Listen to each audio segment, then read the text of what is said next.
Okay, so let me do the pleasure of kicking off the meeting today. Thanks for everybody coming. Thanks for all the people who come early as instructed by General Michaela Accardi. We did, so I don't forget, we did just, while some of you weren't here, we did talk about whether we're going to have a December meeting or not. So we need to make a decision about that before we leave here tonight. I would like to say that, first of all, Yolanda has volunteered to take minutes because our fabulous new secretary, Rosemary Miller, couldn't come tonight. And so Yolanda's taking minutes, which we greatly appreciate. And speaking of minutes, has everybody had a chance to look at, and there's Jane. There she is. Has everybody had a chance to read the minutes? And if so, does anybody have any corrections or amendments? Rosemary does a good job. Well, if not, nothing is changed, I would love for somebody to make a motion to approve the minutes and then second them. Come on, you can do it. So moved. Yes, Vito, and Kim seconded. Okay, the first thing everybody's working. I think all that will do. The first thing is Michaela said I have to read the silly things that you can tell the lawyers wrote. But what I'm going to say is basically, I think we all understand that we've gathered here together because of the COVID virus. And the most important thing is that this meeting is being held pursuant to and in compliance with Emergency Ordinance number 2814, an emergency ordinance to ensure the continuity of government during the COVID-19 disaster. And so I think we can see everybody here who is participating: Diantha, Yolanda Speed, Jacqueline Salazar, Bill Love, Kim Swanson. Oh, John Lewis is here now. John Neal, Julian Bivens, Michelle Busby, and Jane Fogelman. Did I miss? And Kate Aka. Did I miss anybody? Vito Chetta. Vito. How could I miss Vito? And Vito. So we're all here, and we are the people responsible for receiving any kind of public comment from the CAC and the Albemarle County Community Development. Anyway, I think this one is pretty much an internal meeting. The last one we had guests most of the time, but today we are going to go right to Chris Fuller, who's going to talk. Does anybody have any idea what Bamboo Grove is? Except these two over here. Okay. What is sorry. Bamboo what? Grove. Bamboo Grove. Lessons, neighborhood strength, lessons from Bamboo Grove. Did you have anything you wanted to add, Diantha? I just want to say that Chris presented a proposal to us, a development proposal that's not even in our district, called Bamboo Grove. And as part of it, he talked about affordable housing. And I was so impressed and taken with it that I asked him if he would present that piece of it. So we're not having a CAC meeting around his proposal for Crozet, but he's going to talk to us about the affordable housing piece that he talked about. And I've lost him on my screen all of a sudden. Is he still here? Yeah, he's there. He's maybe blocked. Oh, there he is. He moved around. Chris, you jumped. So, I didn't mean to. With that, Chris, I will kick it off to you. And you are actually a neighbor. You live right in Oak Forest Circle, which is pretty cool. Yep. Yeah. So introduce yourself and you can take it away. All right. Let's see. I should probably start the slideshow so that it's going. Yeah. There we go. Let's see. Hopefully that all works. Oh. All right. It worked. All right. Excellent. So, yeah. So I am not a developer. I live in Oak Forest Circle, and I work for an engineering company that moved to Crozet 3 years ago, and I've been trying to get the kind of community-focused housing projects. I've been trying to get them to be kind of more normal in Charlottesville. I mean, there's some places like Ithaca, New York, where it's just the way that everything's done, but it hasn't really gotten there that way here. And I'd love to see that. I'd love to see it kind of become a kind of a real thing. And yeah, it seems like I finally hit the nail on the head with Bamboo Grove, and I noticed that some other people have had success too. Like actually Nicole from who's actually going to be building these is she's doing she's doing one other pocket neighborhood on Rio Road, 999 Rio Road. And then there's also the Eco Village, which has been going on for decades. Not decades, but 11 years. Sorry, I misidentified you. That's the way I have you in my head. Sorry. Yeah, no.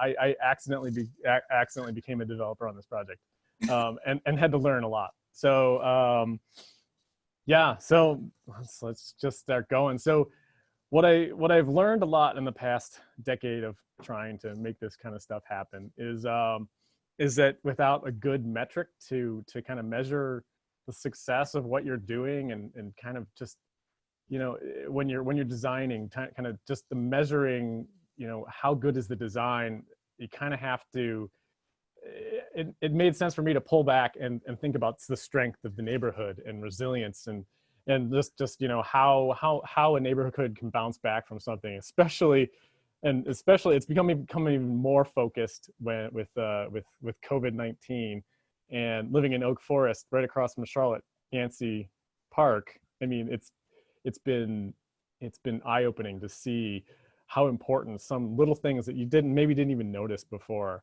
are in just how a neighborhood feels when things aren't going great outside. Do you still feel comfortable in your neighborhood? And you know, there's a whole laundry list of things that go into that, and I'm going to try and touch on all of these. Cool. So the first one obviously is the reducing the reliance on cars. So just building things in the right place. I mean, this is really the foundation of everything that we've got to do. We've got to put things in the right place so we don't overtax our infrastructure and spread things out, and you know, and send a bill to future generations for all the roads and sidewalks and stuff we got to maintain. So I mean, and people want to live in walkable areas now. So you know, this is the map from Bamboo Grove. And I got a lot of graphics from Bamboo Grove because that's my project. So my little pet project. So you know, it's within a 10-minute walk of the entire downtown Crozet area. So it's, you know, it's going to be a great place to be. There's going to be, and then there's all kinds of, there's a park right across the street now that they're putting in for, I guess, I forget what the project name is across the street. I'm just blanking, but they're putting in a big park next door. So it's just, you know, it's just centrally located everything. Happier dogs, happier kids, more time for life. So, and then it kind of starts focusing on the site, you know, just the amount of walking trails is so important. I mean, it's been night and day. I can't imagine what it's like to live in a place where you can't walk around, or if, you know, when a lockdown comes down, you can't get out of your apartment because you can't go in the corridors. It just, like, it freaks me out. You got to be able to walk. You got to be able to get outside. I mean, I'm sitting on my porch right now. This is my office, even when it's 55 degrees out. And splitting the parking away. So in this project, it was the shape of it made it so that, you know, some of the houses could be split off, and, you know, then, you know, you didn't park at your house, but you still weren't very far away. And so what it meant is you ended up with this green space in the middle, which is not really allowed by the code.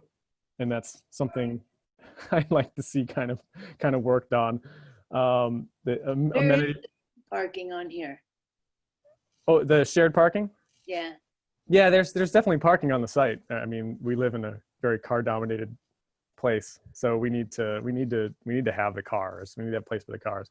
She's asking though, I think, Chris, where is the parking? She's looking at this is it's just a little parking spur Yeah, you can't, I didn't draw lines on this to keep it pretty, but they're all, I don't know if you can see my, Oh, okay. my cursor or not, but they're Yeah. just they're all along this, so that it just we just push the houses a little bit apart. So you don't drive right up to your house. You have to walk through the common space and get your mail, and walk just a couple extra feet to your house. Cool. This one had a cool thing too with the way it was shaped, that staggering all the houses to each other kind of made out nice outdoor rooms, because you had walls framing two different sides. But usually you just at the back of your house in a yard, but it was kind of a cool feature that doesn't always happen. And then of course walking connections to downtown. That's really what all of those things together kind of make it community focused. And I guess I already touched on the sociable distancing, and just having houses that are sociable, or that allow you to socialize without being all that close to your neighbors when you can't be. Hell yes, and I mentioned the Goldilocks density. I don't know what the Goldilocks density is. I think it's different for different places and different forms of a city. But it isn't 1 or 2 houses per acre, and it probably isn't 36 to 80 either. It's somewhere in between, and it really depends on the design. Really, it depends on how well you're able to shape the space and protecting the environment as well. So yeah, you got to protect the streams.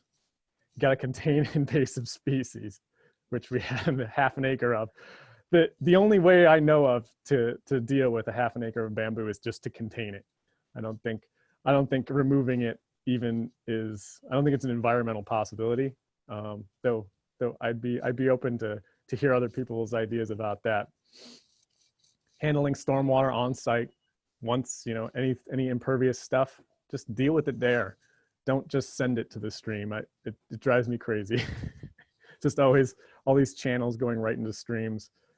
Like, it's not that hard to put rain gardens in. So can I ask another question? Mhm. Are the houses single family houses or multiple family buildings? So they're single family. They're to kind of match the existing neighborhood. Because the existing neighborhood is single story ranches. So we have some attached. So that's kind of multifamily, but not exactly. Habitat's building 2 of them, actually. They're building the duplex, because that's what they like to do. So they're plopping their duplex that they always do where the duplex is on there. Yeah. So the utilities are already there. We're not digging up new areas. This is just infill. So it's good to keep it compact and have a place for people to live that's close to the things that they do, to their workplaces and to the things they like to, the lattes they like to drink. So and so I mean, along with resilience has a lot to do with mixing and creating resilient social structures as well as economic structures. So affordable housing has to be a piece of everything, and it's really hard to do it. And I know that some of you here, I saw Vito on there. He knows about this. That it's hard to build anything. You have to follow the rules. So the banks, the banks and just economic kind of rules. You have to have the lot can't be more like out of a range of what the total project is. So 20 to 25% is usually the lot, and 80 to 75% is the building, and that's just kind of how it works. So when you have a lot that's $100,000, if you ask a builder how much what kind of house I can build, they're going to tell you a $400,000 to $500,000 house, and that's not what I wanted to do. And so that's how I got to this point. And and the by right zoning is what kind of sets that. So everybody knows what their by right the by right price of their land is. So it almost becomes a prerequisite for affordability to rezone. And that makes it so that small little projects like this are really hard to happen. It's pretty rare to see a rezoning at this scale, I would imagine. I mean, I don't know, correct me if I'm wrong, but I haven't seen many this size. And Can I ask a quick question though Yeah, about absolutely. so when you talk about the lot size, the lot price, is that like when you're talking about infill development with like with all utilities present, or are lot prices different if utilities aren't present? Yes. Yeah, they are. I mean, yeah, so it's a going price for like builders will pay a certain amount for a lot. And it depends on a lot of things, but yeah, having hookups there is part of it. So yeah, the price of a lot is dependent a lot on the utilities that are in it. So like $100,000 is a pad ready lot. Okay, thanks. Is a typical. It's way higher than that around here. It's cresting 100. It crested 100 last year in Crozet. So this is the really boring slide that everybody, you don't have to completely digest it, but it was the reasoning for how many units that, you know, how we actually got to affordability.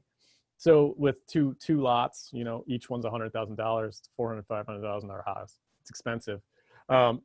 Even going to the comp plan at 4 units, still you got to put in more infrastructure to get to all those 4 houses. You can't just do it. You can't just do it on the road as it is. So that's like a $200,000 infrastructure cost. So once you've got it all done, the lots are the same price, and it doesn't get you affordability. But as soon as you go past that in rezoning, but even one above the comprehensive plan to 5 units, finally we were able to get an affordable unit. And when we went to 6 units, which was 2 above the comprehensive plan, we were able to get 2 affordable units. And the beauty of it is the other 4 houses, the lots came down in price because the infrastructure cost was almost flat. So we went from no affordability to 20% to 33%. And it's really amazing to see that this kind of number, like just these kind of numbers, just right like this. It's just kind of, I don't know, it made it really obvious to me why we were selecting what we were doing, what we were trying to target, and to get the site plan to work with that many. And as part of being a strengthening the neighborhood is being a part of the neighborhood, not building 3-story houses next to ranchers, building houses that are single family houses, but single family, building ones that mimic the area with the single family. It's all single family houses around. So, you can't just build a multifamily building right there. Although people do that, it doesn't strengthen the neighborhood. It turns its back on the neighborhood. So I guess I've been talking about this a bunch of times. Is that there's kind of a choice. There's when the zoning is static, and you don't give the people ability to adapt to the situation of everybody wanting more housing. And if people aren't allowed to do that in their neighborhood, as their neighborhood already is, some big developers come along when there's a slightly bigger piece of land and tear down the house and build an apartment complex. It's not what neighborhoods necessarily want, but you could achieve a lot of those extra densities in existing walkable neighborhoods by allowing them to thicken a little bit. And in order to do that with this project, we had to rezone. But a single family homeowner, if they want to put a multi-unit building on their property, has to rezone. It's not going to happen. It's not going to happen because nobody would agree to it, or because the money doesn't work. I can't imagine many homeowners going through the process of rezoning. But maybe people will if it's made more, if it's made to like an easier process, maybe.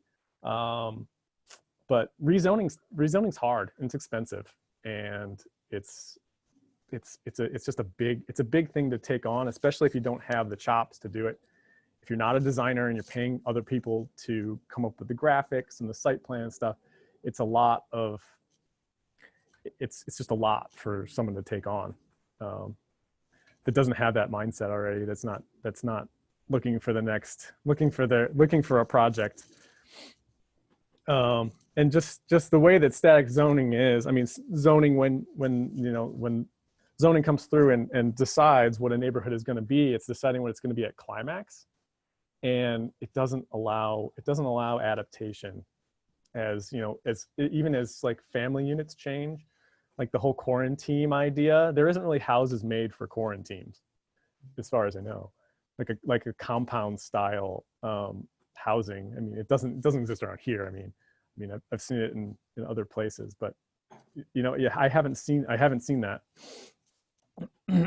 So there already is ways of doing this kind of. There already is ways of allowing neighborhoods to adapt, and it's things like reducing the minimum lot frontages and lot sizes, and allowing detached accessory units. I mean, I look in Oak Forest Circle, and I'm like, why not? Would that destroy our neighborhood? I don't think so. It might make the streets a little livelier, a little more people walking around, but I don't think that would hurt us. And and allowing other types of allowing kind of the lower end of multifamily. So just kind of allowing the form stays the same. It stays that single family look, but it allows for more people to be there, and with kind of a different sort of product, kind of an apartment product in a single family neighborhood. And there's lots of different ways of just allowing little tweaks, because if you don't allow little tweaks, what happens? I mean, it's the kind of the brittle idea where if something can't bend, it'll break. And that's the kind of stuff that I worry about when I see neighborhoods that don't have the confidence that other neighborhoods do. Like they teeter on like an economic point where it's just there's sometimes there's scrape offs where people just take the old houses down and put up really, really big ones. And it just doesn't feel like the neighborhood is really strong. Oh yeah, and allowing in amenity fronted lots. We had to do some goofy stuff to make that work in the codes. But I mean, why do houses have to front on roads? Why can't they front onto an amenity instead? As long as all the fire safety stuff can be done, why can't we front on an amenity? I know that the Eco Village had trouble with that. I won't go into it. I'm not actually entirely sure what happened, but that seems to be something that's not in the code right now. And I went fast, and I probably missed something and lost people. but thank you Diantha for having me here, and for believing in this stuff. And thank you for everybody else. I see some names that I definitely recognize. So I'm honored to have presented. Well, it is a different way of looking at development, right? And let's see if people have any questions, Chris. You may find there are a few questions for you. All right. Yeah, I don't know, but. Well, I'm gonna ask it, just keep asking as long as you're here. Was there pushback? Did the people in Crozet support it? What did the CAC, did they think it was a great idea, or? Well, so this is actually the third product I've tried to do in Crozet, and the first two were met with very, very mixed reviews. This one, at the CAC meeting, it was in February of last year, or this year. It was February this year. Everybody stood and clapped at the end of it. So I think that was a big difference, and I've watched it change, and everybody is really in tune with affordability, and this kind of gentle density seems to be really a really good fit. Yeah, and I think, I wonder if this trend, we went through these for years of bigger houses, and you know, this is going the other direction, back to like smaller places. And I think that's very interesting. It really is interesting because when you talk about the size of the various heights, in my neighborhood a couple of years ago, someone moved in and built a house that was much taller than the two houses on either side, and it actually is jarring. And many of the neighbors found it very off-putting. Many of them called it the palace. But it's interesting how when you have two ranches and then all of a sudden you put a 3 or 4 story in between, it really is dramatic. Anybody else? Chris, what do you think changed their acceptance of this? Is there one thing that you could point to? You kept working with the Crozet, but what you said that finally they applauded. What was the change that you think? Was it just time? I think it's time and awareness. I think that there's been things brewing in the past year or two that have really brought affordability to the front and center. And nobody's really entirely sure how to do it right. And I don't think anybody's tried to do it at this scale, to be honest. I think that this seemed to really be a nice fit that everybody just wanted to try. Mm-hmm. Mm-hmm. I do have another. Sorry, I have one quick question. When you talk about affordability, I mean, there's, you know, the monthly cost, mortgage cost, but are you also, does this also factor in like ongoing like utility costs or maintenance costs? I mean, there with anything, there's ongoing maintenance costs, obviously. And I mean, Habitat's building the 2 affordable houses. So, and you know, they have, you know, it's not any more expensive than any other neighborhood to maintain. Just the common spaces require a little bit of a structure. So I mean, you probably require an HOA, but does it have to be very heavy? No. And could it be like a co-op? That would be even better. You know, if somebody really likes to mow the lawn in the neighborhood, why pay a service to come do it? Why not just have someone do it in the neighborhood? I think Vito had a question too, and then Bill. Yeah,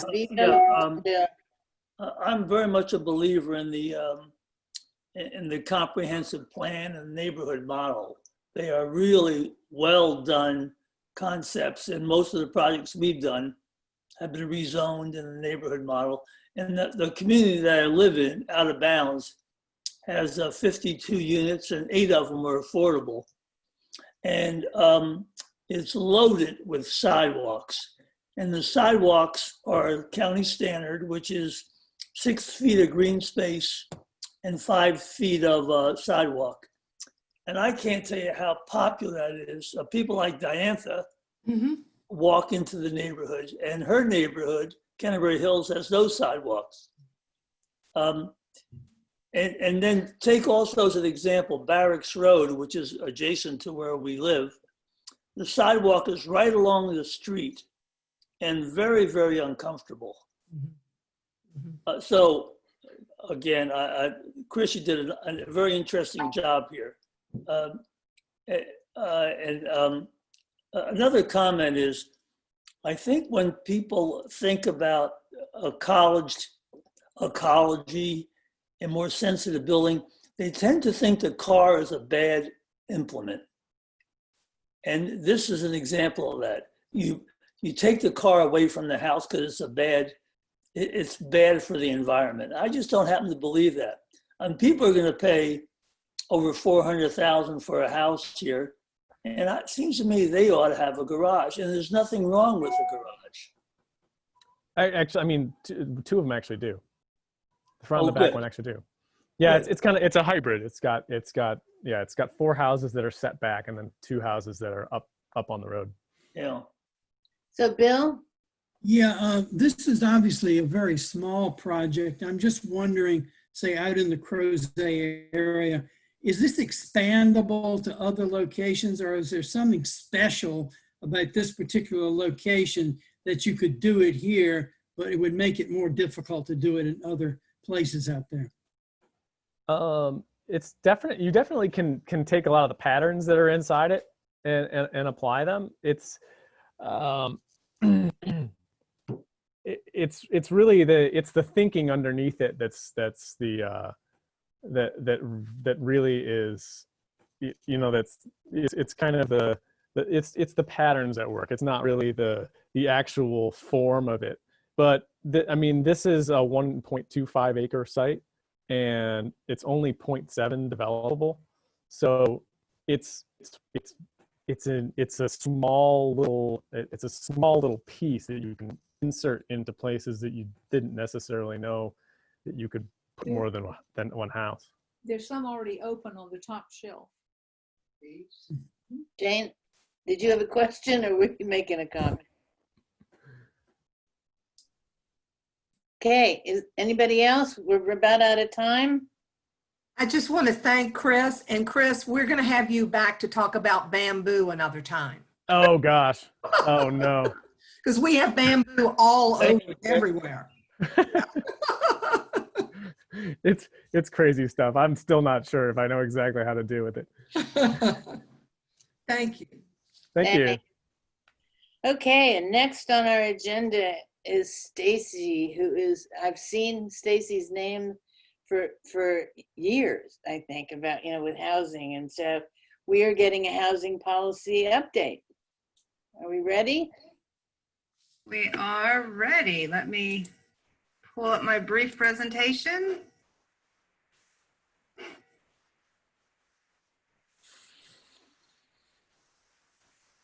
There we go. Right, so my name is Stacy and I am the housing planner for Albemarle County. And I was asked to come tonight and give a brief presentation on the upcoming housing policy. We've been working on it for a little over a year now. The draft is complete. It's going through some final reviews internally and with the Planning Commission and the Board of Supervisors. And once that's done, we can hopefully put it out for everybody to read. So I'll just give you some really quick background here. The current housing policy was written in 2004 and adopted into the comprehensive plan.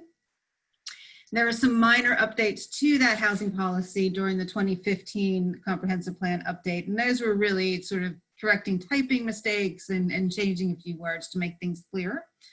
In 2016, the Planning Commission held a work session on affordable housing. And that included representatives from the housing office. So the chief of housing was there. I was there representing the city of Charlottesville, where I was working before I came to the county, and some of our local nonprofit partners in housing.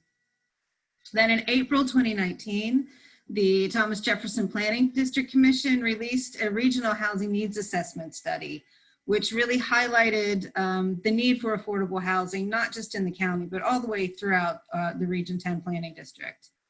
And so in July of 2019, staff went forward to the Planning Commission with a resolution of intent to amend the current comprehensive plan with an updated housing policy document. And that was approved during that meeting.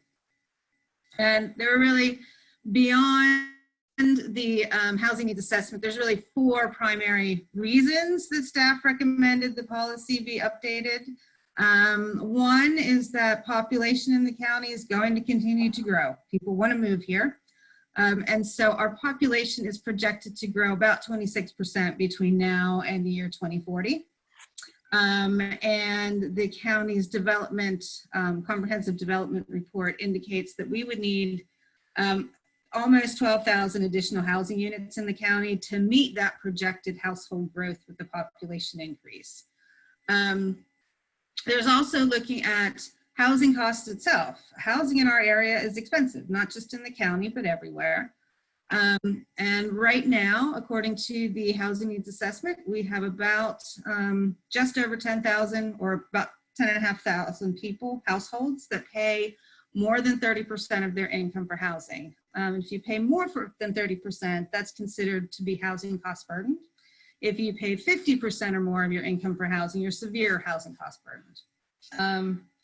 And we have about 4,700 households that pay more than half of their income towards their housing. We're really looking at low and moderate income households, so those that earn incomes less than 80% of area median income are really the ones struggling in the housing cost burden categories. And that's about 8,000 owners and renter households. And renters are really struggling the most. So about 91% of renter households are cost burdened.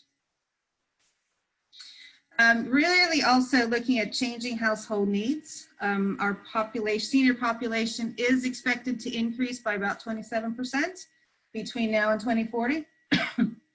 That's going to lead into, for some people, to downsize from their single family homes into 1 and 2 bedroom apartments or condominiums. As we age, whether we like to admit it or not, we often have mobility issues. So really looking at housing units that have accessibility features. So no step entryways, possibly grab bars in the bathrooms. And some people would like to age in place in their current homes. And that would mean being able to retrofit them with some of these accessibility features. And then finally, addressing homelessness and the needs of the differently abled households in our area. So in 2019, Homeless Survey, which is done annually, that survey identified 165 persons experiencing homelessness. And that number may increase at the end of this year when the eviction moratoriums end. We don't know what's going to happen and exactly how many households in the county are struggling to pay rent, but that really could increase the number of homelessness that we have in our area. And then there's just over 9,000 county residents who have a disability. And they often struggle to afford housing. Approximately 19% of the differently abled working age people who are working age are living in poverty. So that's about 4,100 individuals who have a disability and are working but cannot afford to live in our area. So those were the 4 big reasons for coming forward with the request to update the housing policy. So the entire process started back in October of 2019 with community outreach. And so staff held 3 community-wide meetings in October of 2019, and then a series of focus group discussions. We partnered with local nonprofit housing providers and service providers to pull together focus groups of their staff and the residents that they serve to get their information and feedback on what they would like to see as housing, what their current experiences are with housing in the county. And we also had opportunities to provide feedback online, and that was up through December of last year. We heard a lot. As we talked to people, we talked to probably about 400 people. First and foremost, the biggest thing we heard is that housing is just too expensive in the county. There's also a lack of accessible housing for seniors and persons with disabilities, and really highlighted a need to protect our existing older neighborhoods. And there was a concern that some of them may become gentrified, or they could disappear altogether as people move away. And people move in and buy up all of the homes and tear them down and build something new. Staff worked with a stakeholder committee of 9 community members. They met monthly from November through February of this year. Once I collected all the information received from the community and community outreach, they poured through that. Really talked about best practices from across the country and the state. And they were the ones that put together the recommendations in the housing policy. There are a total of 12 policy objectives with 39 associated strategies, and I'm not going to go through all those tonight. But they have all been designed to really support the county's vision, overall vision of communities with abundant natural historic resources, healthy ecosystems, active and vibrant development areas. And the county's housing goal, which states that housing will be safe, decent, and sanitary, available to everyone at all income and age levels, located primarily in the development areas, and available equally to all current and future county residents. Let me see if I can move this out of my way. So as I said, there's a lot of strategies and objectives in the plan, but they really fall into several overall categories. And those are increasing the overall housing supply. So that's making sure that we can accommodate housing for all of those projected residents that are going to move here by 2040. And so that's across all income levels. And then really increasing the supply of affordable housing and workforce housing. So it's the policy is actually introducing a new category of housing. Preserving our existing housing and communities, and increasing community engagement in the housing process. Really focusing on fair housing and community equity. Homelessness and special populations include seniors and persons with disabilities. And helping create sustainable communities. Excuse me. What's the significance of the numbers that were underneath each? Oh, I'm sorry, I forgot I put those in there. Those are the number of objectives that address each one. Sorry about that, thank you. So I'm going to talk about some of the key strategies that are being proposed in the policy. I won't go through everything, but these are some of the ones that are new and I think can make a fairly significant impact on housing. The first is looking at affordable and workforce housing. So our current definition in the current policy of affordable rental housing is housing that is available to households with incomes at 80% area median income or less. And the price limit is set at the federal fair market rent. And that's what you can see here. These are the current rents that HUD puts out for the Housing Choice Voucher Program. And for sale housing is also geared towards households with incomes at 80% AMI or less. And the price limit is set at 65% of the maximum sales price for Virginia's Housing's First Time Homebuyer Program, which means the sale price is currently $243,000 and $750 for an affordable for sale unit. The policy proposes changing those definitions. And so instead of tying, instead of having affordable rental housing going to up to 80% AMI households, this would really focus rental housing on 60% AMI and below. And it would tie the rents instead of to the fair market rent because they typically fluctuate quite a bit in strange ways. So for instance, this year, the fair market rent for 1-bedroom units went down while the fair market rents for every other sized unit went up. I don't know why. So this would tie it to the actual area median income. And there is a formula that we came up to develop these numbers. They run fairly close to what the fair market rents are, but I think they will be less volatile than what HUD's fair market rents are. And then for owner occupied housing is recommending that the sale price be set at 65% of the federal home program 1-unit purchase price limit for existing housing, which would drop that for affordable for sale price down to under $200,000. The new category for workforce housing would be geared towards household incomes between 60 and 120% of area median income.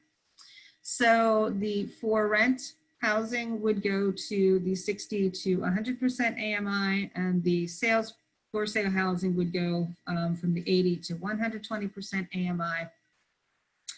The maximum rents would be tied to the fair market rent, but it would knock it up to 110% of those numbers. And then again, this maximum sale price would be tied to the home program, but it would be for new construction housing, which would put the sale price at $215,150. So that's both of those are significantly different than what our current affordable sale price is, and I think it will open that door to home ownership up to a significantly broader range of households. Wow.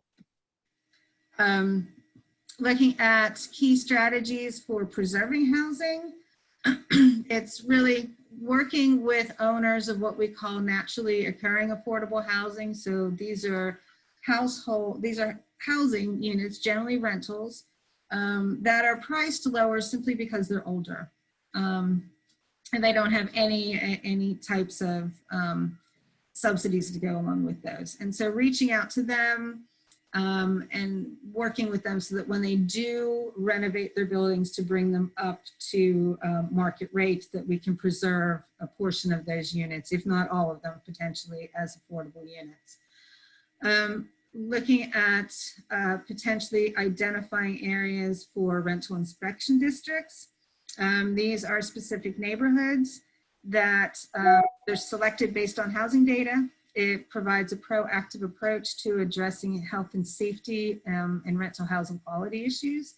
And they're annual inspections. And there's different ways that you can work it out, but it's really to be proactive and helping make sure that rental properties do not fall into disrepair over time. And also identifying a set of what are known as neighborhood change indicators. And that would track all types of different data at the neighborhood level.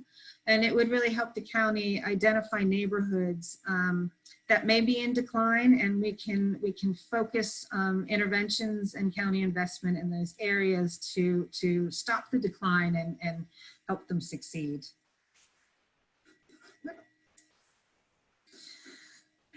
It's also proposing the creation of an affordable dwelling unit program. The affordable dwelling unit program works very similar to inclusionary zoning, and it would replace the current proffer system for affordable housing. And one of the key things that I like about it is that we have the opportunity to write the program in such a way that the county sometime in the future would have the option to purchase up to 2/3 of the affordable for sale units when they come online, and we could keep that as a permanent affordable housing supply. And then looking at fair housing and community equity, the policy is recommending that we use some sort of equity evaluation tool that could be used to evaluate the impact of policies, programs, different initiatives, and funding strategies on racial equity in our communities, and helps protect against unintentional discriminatory impact on the protected classes when developing and implementing policies and programs. So this would be a process that would be internal to community development as well. So as we would say, go through and update the comprehensive plan, we would use this type of tool to make sure that what we are proposing is not going to harm, will not discriminate against anyone, whether they actually support the racial equity in our communities. And using affordable housing impact statements. And these are similar to environmental or economic impact statements that some of you may have seen in the past with projects. They measure the potential impact of a proposed development, ordinance, or policy on the affordable housing stock. They would not be used to make any decisions as to whether or not a project could go forward. It's really a way for the county to track where housing is going, where would the county potentially need to focus our resources to support housing. And these types of tools have been implemented already in the cities of Atlanta, New Orleans, and San Diego. And the city of Pittsburgh is currently considering implementing such a tool in their city. The stakeholder committee put together a list of 6 priority strategies that they are recommending. And you can see those here. They run a broad range from creating a standing housing advisory committee to developing an affordable dwelling unit program, structuring guidelines, and increasing partnerships, public-private partnerships, to expand permanent housing opportunities for chronically homeless households. And it also provides a number of metrics that we can track. There are, I believe, 10 or 11 listed here. All but one are really related to numbers. So tracking the number of new housing units in general to make sure that we are on track to meet that additional 11,750 units needed to house everybody by 2040. Making sure that we are getting the appropriate number of affordable units that are needed, both renter occupied and owner occupied. And they really wanted to focus on building at least 150 new units of affordable and accessible housing for seniors and differently abled persons by the year 2030. So the next steps in the process, as I mentioned at the beginning, we are scheduled to have a joint Board of Supervisor and Planning Commission work session in December. After that, if everything goes well, and we make the changes that are recommended in the policy, we will then put the policy out for public comment period, and then hopefully get back to the Board of Supervisors for approval of the policy in February 2021. Wow. That is all I have. Wow. That's a lot. That's a lot. Bill, do you have a question? Yes. I'm wondering, does the county have all of the legal tools that it needs to require developers to include a certain percentage of affordable units in proposed new developments? And if not, is there anything that the state legislature could do to improve that? So we have the enabling legislation at the state level to create such a program. We just have not done so yet. Anyone else? I got a private message in the chat asking how, if the current draft policy is available online, or when, and if you could talk about that a bit, Stacy. Absolutely. I'm happy to share it with the group. I can send the copy to Michaela and ask her to email it to everyone. That's perfectly fine. It's not online at the moment, but I'm happy to share. Cool. Yolanda, did you have a question, hon? Yeah, yes, I do have a question. So you mentioned the equity evaluation tool. Has that been created, developed, or are you using something that's already out there, or how is this going to work? So the Office of Equity and Inclusion has been working on creating something. I believe they are piloting their tool in community development, either now or very soon. I will say, Yolanda, for some time now, with many proposals that are coming to us, I'm simply asking the question, has this been viewed through the lens of equity? Cool. John, did you have a question, hon? I did. I've actually got two questions, if that's okay. Obviously, the first slide, is a big number. You're talking about 2040 of new households moving here, and that's a big number to try to accommodate across all income levels. I guess my question is what is being proposed for, the vast majority of those houses that don't fall under one of these policies? There's just not a lot of space to build. And we had our first presentation talking about infill. There's not enough infill lots to accommodate that number of households. I'm just curious if it's a huge nut that we have to solve for. What is being done to encourage that level of housing that we need to have built to accommodate other people? So a large portion of that, I believe, can be covered by what is currently in the development pipeline in the county. I think that should cover about 8,000 units, if not more. What was the number? 11,500? 11,750. So I think we can get a big chunk of that taken care of if everything in the pipeline gets built. And I would add, John, it has to be built to the density that's allowed. If we continue to reduce the density of the proposals, we won't get there. Well, that's why I think Just a caveat, right? I think that's a big reason of why we're in the pot we are in now, because everything that has been proposed for the previous decade was knocked down every time. And now, thankfully, there's been a mind shift change of, hey, that's probably not very good policy. I had one other question, if that's okay. The rental inspection program that's proposed, you mentioned, I think you said you're going to use housing data. What housing data will be used, and how do you manage? How are you proposing to manage that program to target particular neighborhoods for this part of the program? So the county would be required, the state would require us to identify neighborhoods, and those would be based on looking at housing quality, looking at through the any complaints that we have had. I can't remember everything. There's a list that is required from the state, and so it's really looking at areas that receive a lot of complaints about property and building conditions, any violations that have been cited. I believe there is some socio-demographic data in there. So, age of the buildings, income levels. So there's a wide range, and it's very specific in what areas you can look at. It may be that once we do the numbers that there are no neighborhoods in the county that would qualify as a rental inspection district. So we would need to do more research on that. So once that, sorry, go ahead, Dan. No, I was going to say, John, go ahead and then I'll follow up.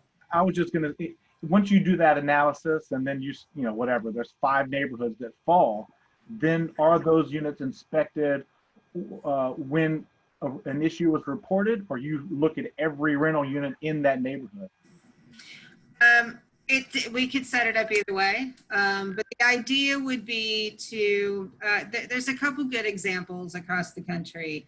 There is one group that, one city, and it's not Seattle, I can't remember which city it is, but they have actually assigned their building inspectors and zoning officials to particular neighborhoods, and they walk through those neighborhoods, they meet the people, and so they have adopted a proactive approach where as the inspector is walking through the neighborhood, they may see trash piling up next to a house that they know is for rent, and they will go and speak to the property owner and the renter and see if they can address those issues before it becomes a problem.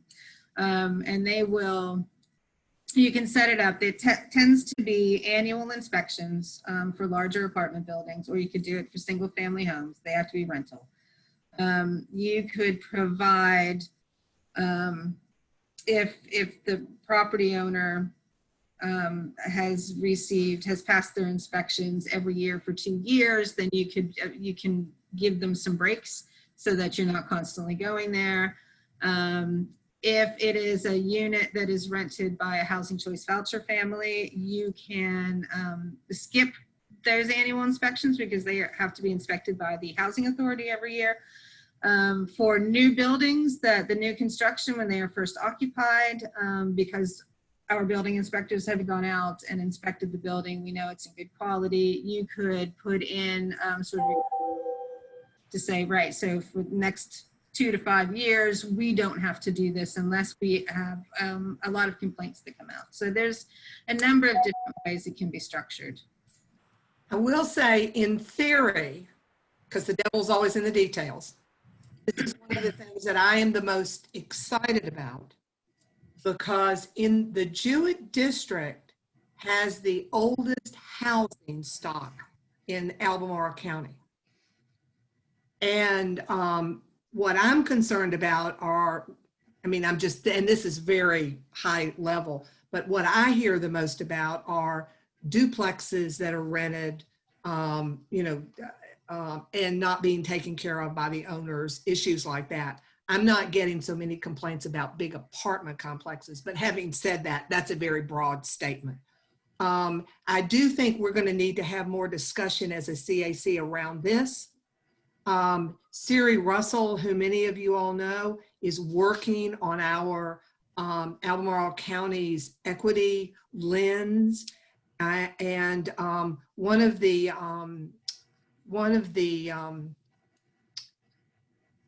really advantageous things she's producing is the atlas. We have an interactive atlas where you can go to areas in certain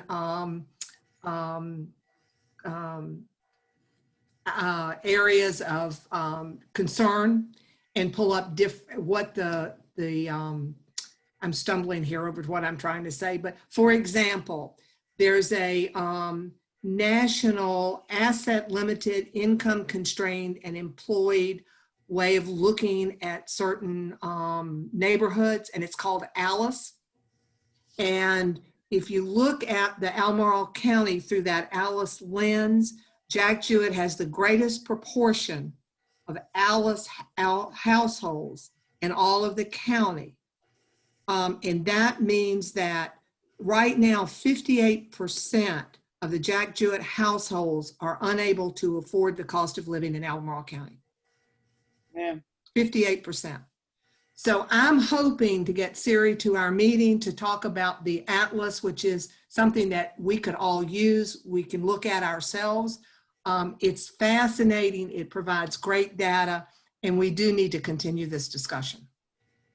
Yeah, that's We have great. the oldest stock. We have a neighborhood with the shortest life expectancy in all of Albemarle County. And so we really, as a CAC, need to wrap our heads around this and figure out where our community is. Yeah. I think we're going to be seeing more of Stacy. Stacy and Siri as well, because they're working hand in hand, right? I just want to see integrated neighborhoods in Albemarle County. That'd be cool. Mhm. In the meantime, thank you very much, Stacy. I think everybody's kind of taking a deep breath here now, trying to figure out, whoa, I'm with John. That's a lot of people moving into town.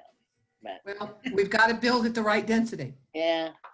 So, well, thanks, and we'll see you again soon, I'm sure. And our last speed that we've been talking about for a couple meetings now is getting Christine Diggs and Mike Culp here to talk about broadband, because, like, have I bitched about this before? I think I have, but I will again, because it's like, I live off of Hydraulic Road, in a little neighborhood called Roslyn Ridge, and I have horrible bandwidth, and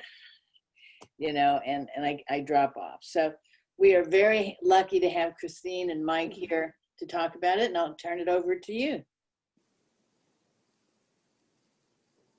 Who's in charge? I think I had the presentation, but I have it too, so. I have it. Thanks, everybody. Here's Mike.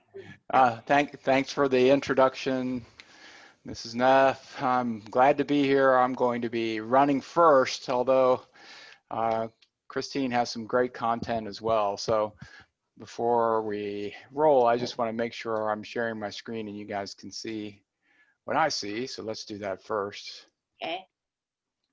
Yeah, we've been talking about bandwidth for the longest time. Talking about getting you guys here, so appreciate you coming. Okay. Does everybody see the screen now? Yep. Okay, I'm going to go to slideshow and ask one more time from beginning. So, okay, still good? Yep. We've got it. Great. All right. So we're glad to be here this evening to discuss broadband in Albemarle County. This is a joint presentation between the Albemarle County government and the Albemarle County Public Schools. We're partnering to expand internet access, whether that's not having enough bandwidth or not having enough money to afford enough bandwidth. And there's a lot of complexity to both of those statements. So I think you'll learn a little bit more about why this is so complex as we go through, but I just wanted to make sure that people understand the difference between affordable, accessible, and having connectivity. The first thing, and the main reason this slide is up, is because of the beautiful photo that's here. And also just to remind everyone that the Albemarle Broadband Authority is a legal entity that the Board of Supervisors formed in 2017. And one of the things that the Albemarle Broadband Authority can do that the county can't do is own and operate a network. Now, part of the discussion when we formed the authority back in 2017 was about focusing on partnerships for expanding broadband specifically to the rural area. So that's been our charge so far. Don't own and operate a network, partner with ISPs and other institutions and organizations like CVEC, Central Virginia Electric Co-op, and work together to get funding to move and expand broadband. So looking back, just a brief thing on the telecommunication initiative, which is the Virginia grant program for broadband expansion to the rural area. The first year of DHCD's Virginia Telecommunication Initiative, we received $118,000 to do 284 locations. Back in 2017, probably similar to Ms. Neff, we were only required to provide 10 meg. So 10 meg down and you could receive the money. So that's what we did. We went into a number of locations and only provided 10 meg down. In some cases, people got more depending on how close they were to the serving switch. But it really became just a matter of time before that 10 meg became way too little. So things changed. In 2018, we received another grant and worked with Comcast. So you'll notice a little bit of a pattern here where we're partnering with different providers as we've gone through this process.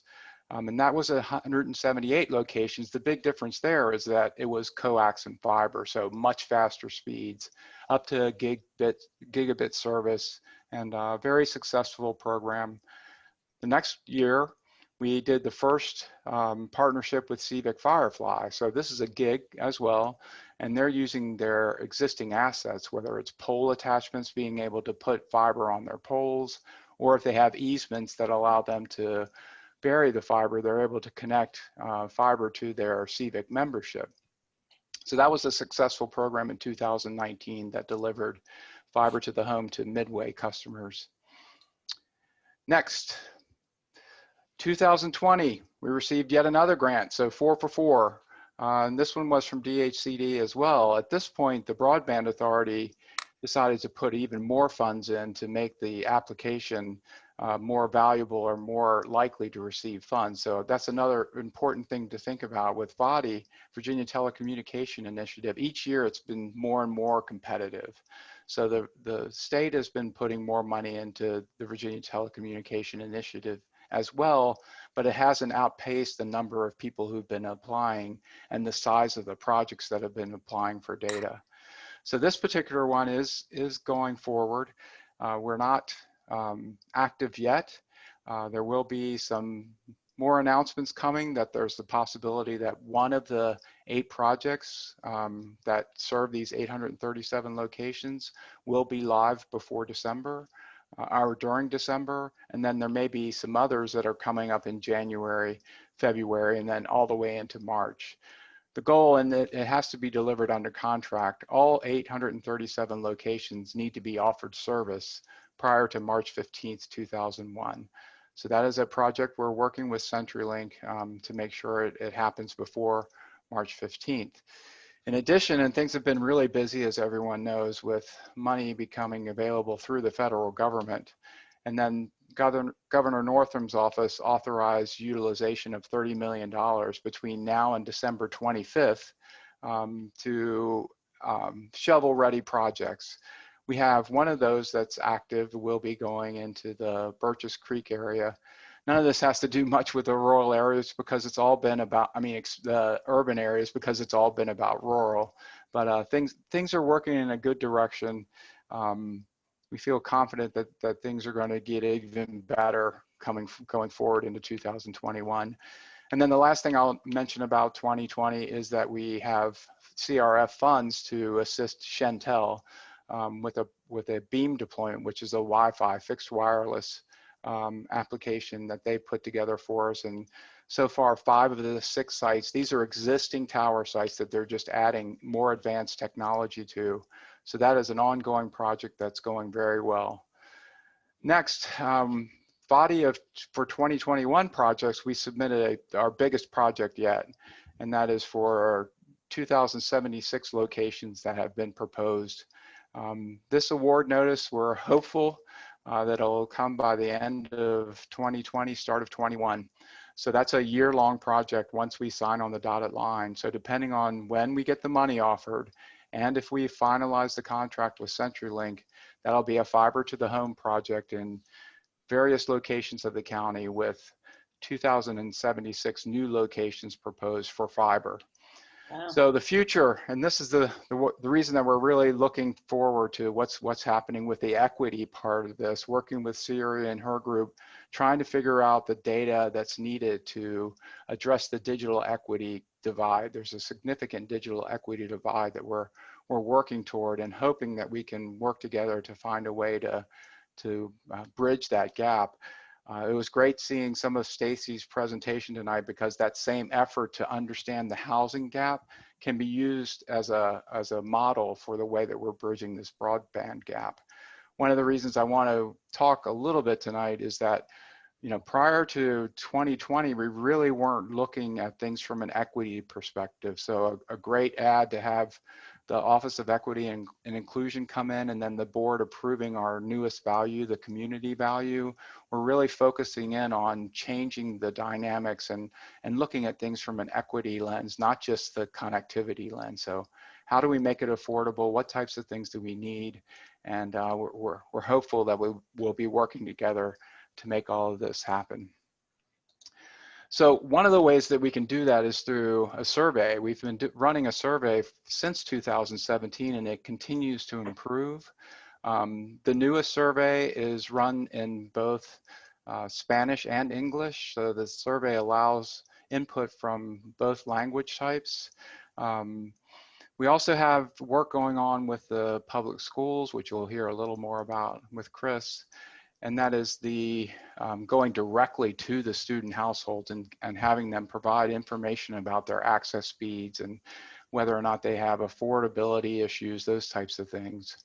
One of the things that you'll notice on the map itself is that there are dots that indicate where the school division has worked with Comcast and provides a offset of their costs. So a Comcast connected family or home has the ability to work with the school division and have their costs offset. I don't want to take Chris's fire or thunder, but it's definitely a great program. It matches what we want to do on equity, so we're really looking forward to that. Next, there's a bunch of blue dots, and those blue dots are reports that have come in from people who can't gain access or have affordability issues but aren't served by Comcast. Comcast is in the urban ring, but not so much out in the rural areas. So that's the difference there. There are still needs out there from affordability perspective for people who have something other than Comcast. So I was going to do a brief demo, if everybody's okay, of the map. I hope that's okay to do. If not, please let me know if I'm taking too much time. I don't want to take too much of everybody's time. So this is the map itself. Hopefully this is showing up on people's screens. It is? Okay. Yep. So, you know, just a little bit of GIS training.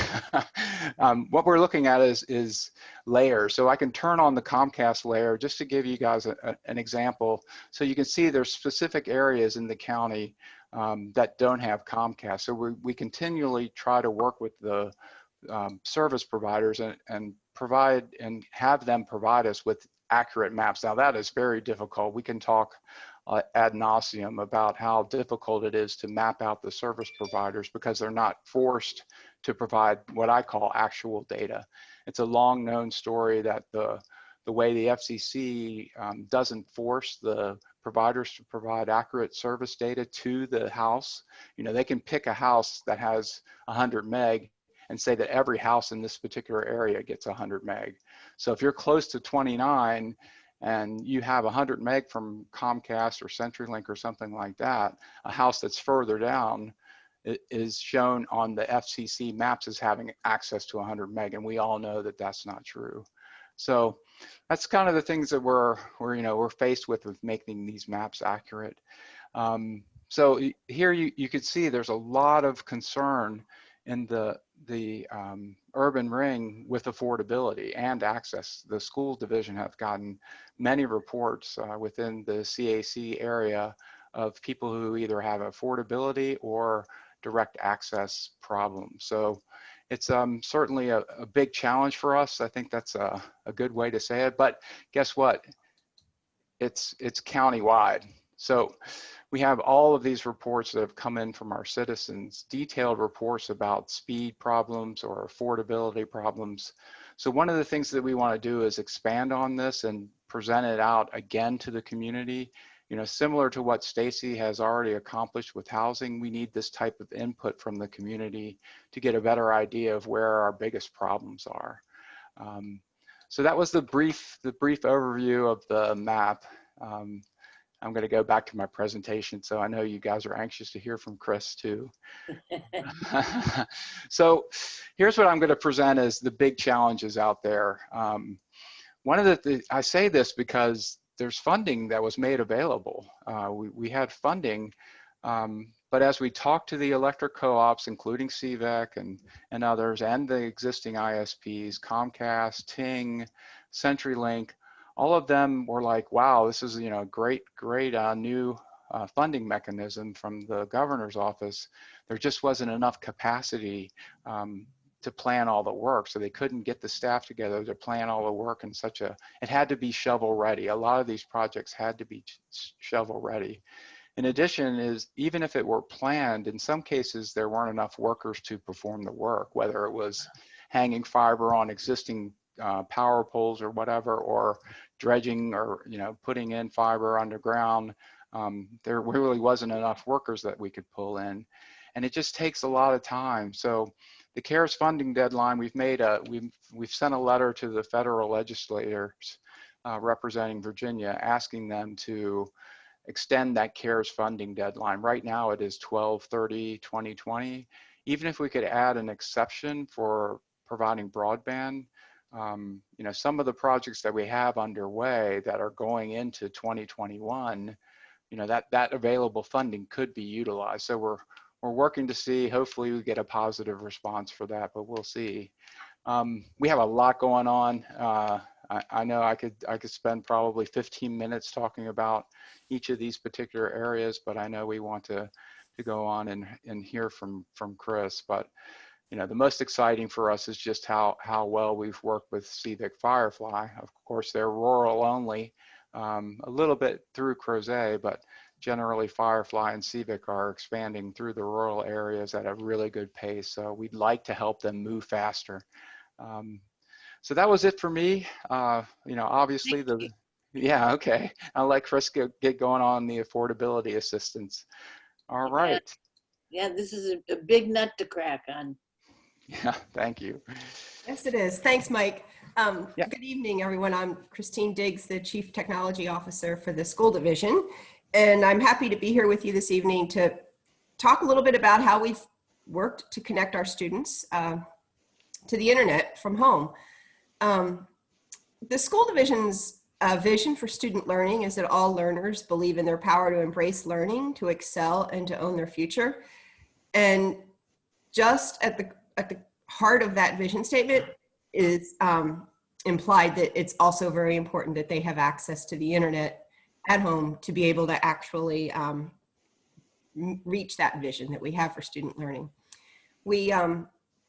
We feel we're unique among many school divisions because we are made up of rural, urban, and suburban type locations. And to Mike's point, that's one of the things that makes it so challenging, but also such a benefit that we have such a rich diversity in our county.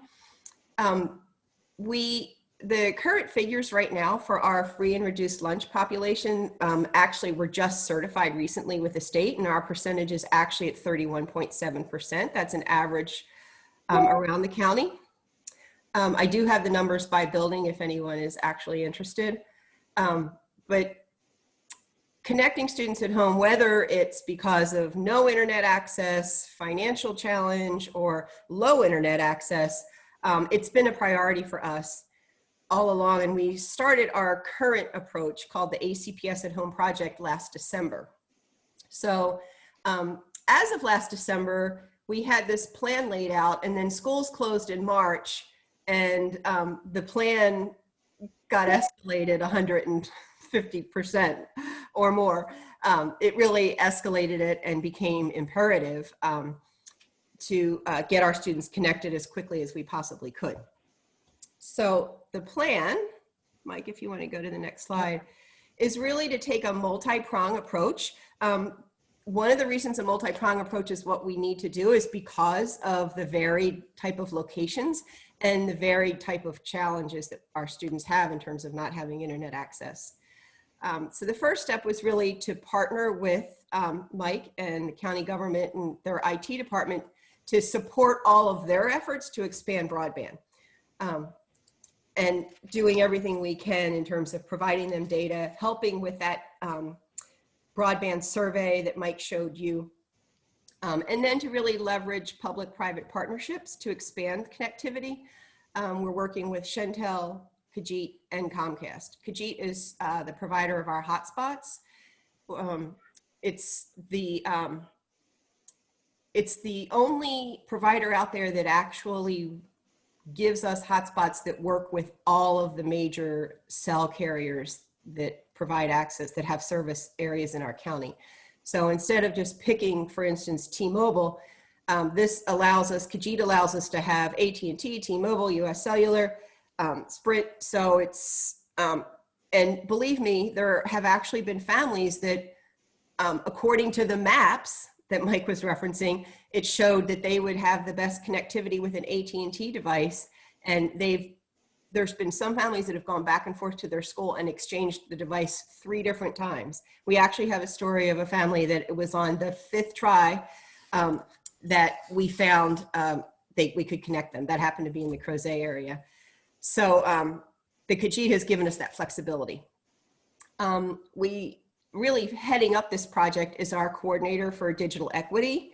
So we reworked some work responsibilities so that we could have a person dedicated just to that.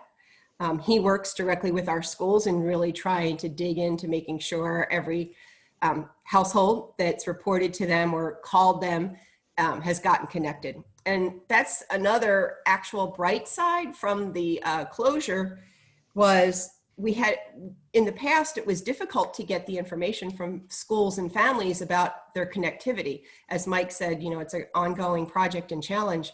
But as soon as schools closed, we needed the information and families were actually calling their schools to provide the information. So we feel like we have much better information at this point as a result of having to do virtual learning. So we're continuing to issue hotspots to students. It's still ongoing, actually. And at this point, it's more, in some cases, we've had to put multiple hotspots into a household because a hotspot doesn't necessarily provide broadband connectivity. So where there's, for instance, a parent working from home and 3 students, 1 hotspot is not enough bandwidth to get them connected. And the other piece of that is we've really emphasized when school reopened in September that synchronous face-to-face instruction needed to happen despite being remotely working. And so video is became very important, and video takes a lot of bandwidth, right? So we've put unlimited data plans on those hotspots, and we're continuing to issue them to households that need multiple ones. We're serving as the financial sponsor for the Comcast Internet Essentials program. So Mike had referenced that. We are basically paying for the internet connectivity for the families that have been connected via Comcast. And we're fortunate to have a funding source. Although our original program, the ACPS at Home program, was originally designed for students in grades 6 through 12 because our elementary students at the time did not take their ACPS issued device home. So we were well within our budget at that point. But now that we're a K-12 ACPS at Home project, we have kind of overspent the budget. But we do have a regular income source because we leased out our EBS spectrum to Shentel. And that's actually what's enabling Shentel to provide that new connectivity solution that Mike just referenced. So it was a win-win on both sides. Where we are at this point, here's just some statistics in terms of what we've provided. We have just about 1,200. It's a little bit over 1,200 Khajiits active right now on our network, actively being used by students. Each device on the average is using 16 gigabytes of data per month. If really that some of them are using a lot and some are using a lot less, but on average, they're using, that equates, if it was a 20 school day month, of just under a gigabyte a day of data, which is pretty costly actually. The Comcast Internet Essentials program is serving 52, it's connected in 52 households and it's continuing to grow. So getting families to apply, work with their school and to apply and then to get approved and then to actually receive the device and connect it can take a couple weeks easily, if not more. And so there's more households being added all the time. Those 52 households are serving 85 of our students. We're going to continue to keep our Wi-Fi signal extended to our school parking lots, primarily for community access. We've also worked with the county government IT to help them install Wi-Fi access points in some community centers. Wherever a need comes up, we partner together with them to help make sure it happens. And we're going to continue to address the connectivity needs as they arise. We have to be really flexible about it. But our solutions that we're providing are really, they're stopgap solutions, they're temporary solutions, because in the end, what we really need is broadband access for our students. And so we share the goal with county government that we reach the goal of broadband to every citizen and business in Albemarle County. And we'll keep working on it. Yay. Christine, this is Diantha. Could you quickly just show the members of our committee, because they are so connected with the Lambs Lane campus and averages really don't tell the story. Can you show the free and reduced lunch population for Greer, Jewett, and Albemarle? Because those are our schools, if you think about it that way, for this season. So, sure. Greer is 63.3%. Free and reduced lunch? Yes. Okay, and how about Jewett and Albemarle? Just so that they have a sense. Jewett is 58%. And Albemarle is 34.3%. One of the things you have to keep in mind with these figures, and this is coming from I have a background in data management, and pretty common in school districts, these families have to apply for their free and reduced lunch status.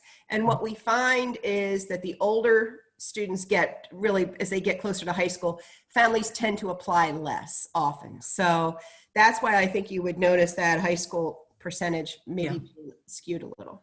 I remember we used to talk about that at the school level. This was a great presentation. Thank you for Mike and Christine, and I need to stop and see if there are any questions other than mine. Anybody? I have a question. I have a question. Can you hear me? Yeah, a broadband means you run a hard wire to a house. Is that right? Mr. Chetta, I can answer that question.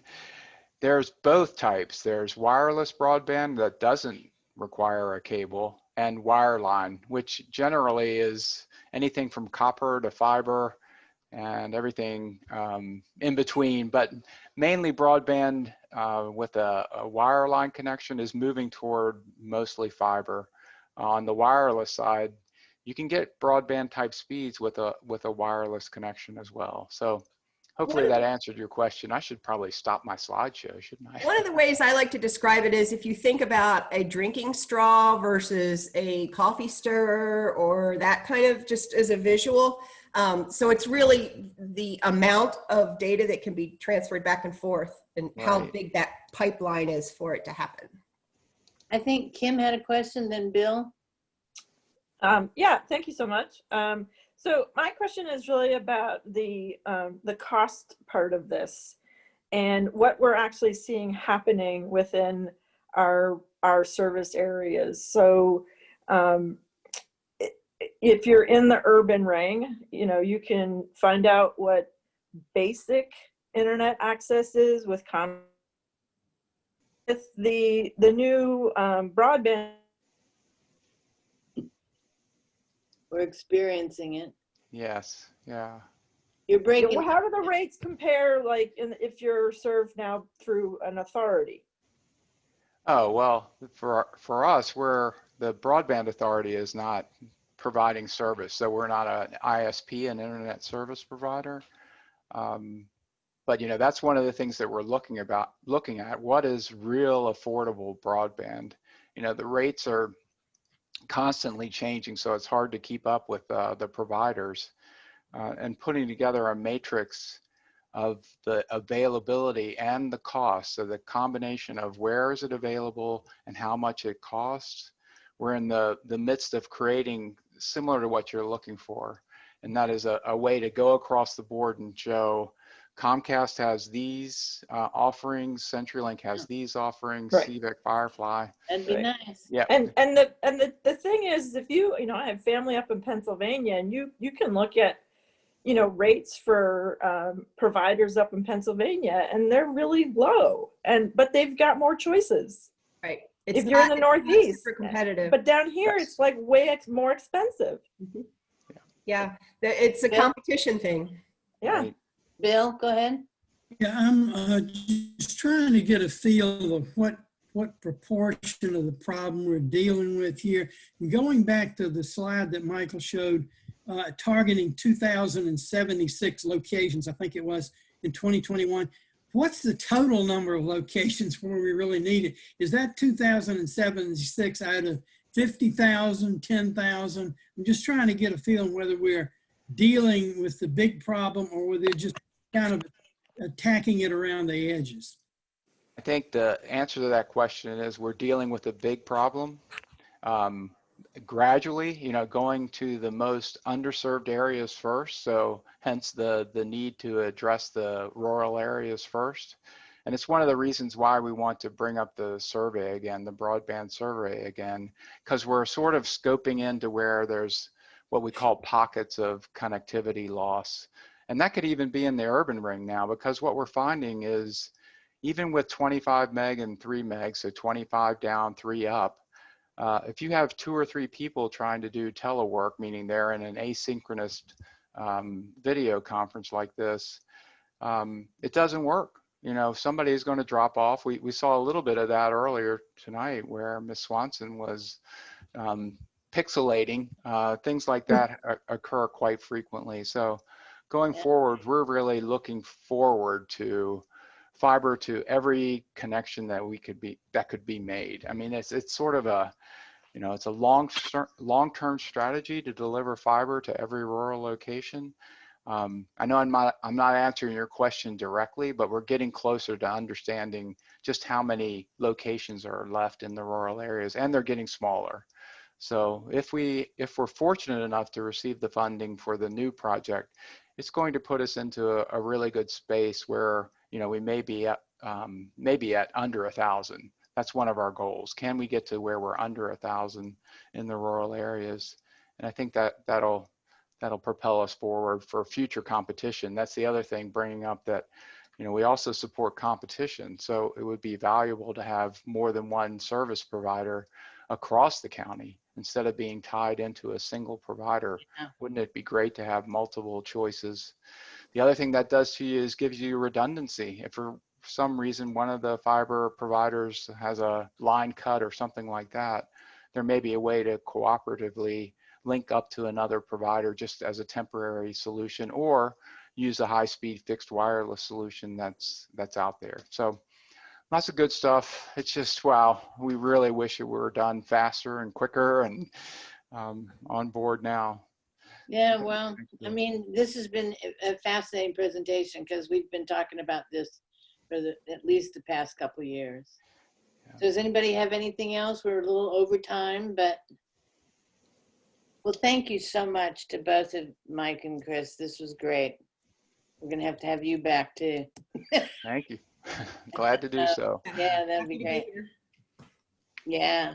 I think we're done for the evening, except Bill Love's birthday is today. And so a quick happy birthday to you. Birthday. Happy birthday, dear Bill. Happy birthday to you. Thank you, thank you. And does anybody want to have a meeting in December? Mike does. Sure. I think and unless there's something really fascinating that comes up or that we're dying to see, and I'll ask Diane to give it some thought, we're gonna skip December, because it would be December 21st, which is 4 days in front of Xmas. If John says we can cancel, I'm done. So anyway, did you have something, Diane, that you were getting ready? I was just going to say, one of the things that I was thinking maybe for January is to talk about the trails and the Rivanna, the pipeline, and how that might intersect. I know that John Lewis had been interested in that discussion. So I'm just putting that tickler out. I've already spoken to the Rivanna folks around the pipeline and trails people. So Okay. kind of fun to have that discussion. Anything else? Cynthia, I can send out a poll for scheduling January as it gets closer. Our meeting falls on Martin Luther King Day. It always does. So yeah, it always does that. So we'll just have to figure out, do some coordination with other public meetings and when folks are available. So look out for that. Okay, we'll do. Okay, I move we shut down for the night and Thank wish you. everyone happy holidays, and we'll regather in January. And you guys stay safe during the holidays. Yeah. Thanks, everybody. Bye, y'all. Thank Bye. you.